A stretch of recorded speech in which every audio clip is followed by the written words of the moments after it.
Di tengah hiruk-pikuk modernitas, sebuah revolusi senyap sedang berlangsung di berbagai pelosok desa di Indonesia. Bukan revolusi fisik, melainkan revolusi yang bertujuan mengembalikan kedaulatan ekonomi ke tangan rakyat. Pertanggal 24 April, sebanyak 6.000 lebih gerai dan gudang koperasi desa Kelurahan Merah Putih telah tegak berdiri dari total rencana 80.000 gerai tersebar hingga ke sudut-sudut Indonesia. Melalui koperasi desa Kelurahan Merah Putih, narasi ekonomi yang selama ini didominasi oleh kekuatan modal besar mulai bergeser menuju pemberdayaan yang nyata dan sistematis. Lalu timbul berbagai pertanyaan, misalnya, mengapa koperasi yang seharusnya dibangun bottom up secara gotong royong oleh masyarakat kini dibangun oleh pemerintah pusat? Polemik ini memancing kegelisahan intelektual Suroto, Ketua Asosiasi Kader Sosioekonomi Rakyat atau AKSES. Dalam tulisannya, Suroto menekankan bahwa dalam situasi ketimpangan struktural yang ekstrim, pendekatan yang bersifat organik atau bottom up saja tidak cukup. Ketika kekayaan 4 keluarga konglomerat saja dapat menyamai kekayaan puluhan juta rakyat termiskin, maka intervensi struktural menjadi kebutuhan mendesak. Realitas hari ini menunjukkan rakyat kecil telah lama terpinggirkan oleh dominasi kapital besar. Tanpa langkah afirmatif dari negara, ekonomi rakyat akan terus berada dalam posisi marginal. Maka, Koperasi Desa Kelurahan Merah Putih hadir sebagai jawaban atas kebutuhan intervensi strategis tersebut. Roh dari gerakan ini terletak pada pelibatan masyarakat lokal secara penuh.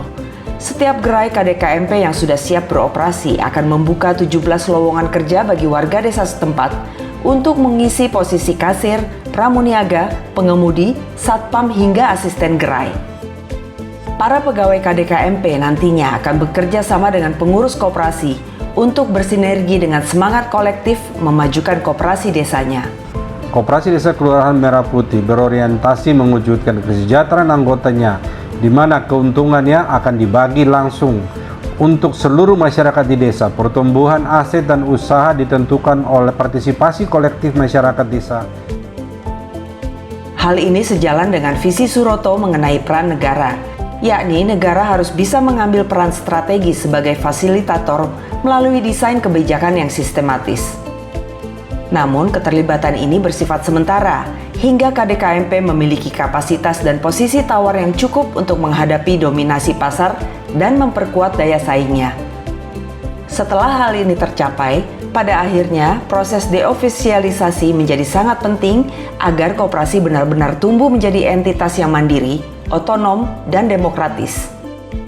Polemik lain adalah membandingkan KDKMP dengan toko retail biasa. Perbandingan ini saja sudah blunder. Lebih dari sekedar toko retail, Koperasi Desa Kelurahan Merah Putih adalah sebuah ekosistem ekonomi yang dirancang untuk menyejahterakan rakyat dan menjawab berbagai tantangan hidup di desa. KDKMP menyediakan barang subsidi dan non-subsidi, apotek, jasa simpan pinjam, produk UMKM, dan sebagai off-taker hasil pertanian warga desa dengan harga resmi sehingga petani bisa bernafas lega tanpa bayang-bayang permainan harga tengkulak.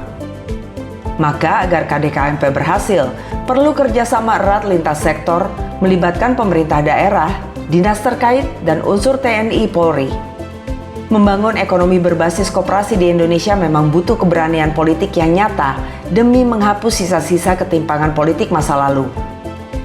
Itulah mengapa kehadiran 80.000 gerai dan gudang koperasi Desa Kelurahan Merah Putih adalah langkah strategis pemerintah untuk mengalihkan aset negara ke tangan rakyat.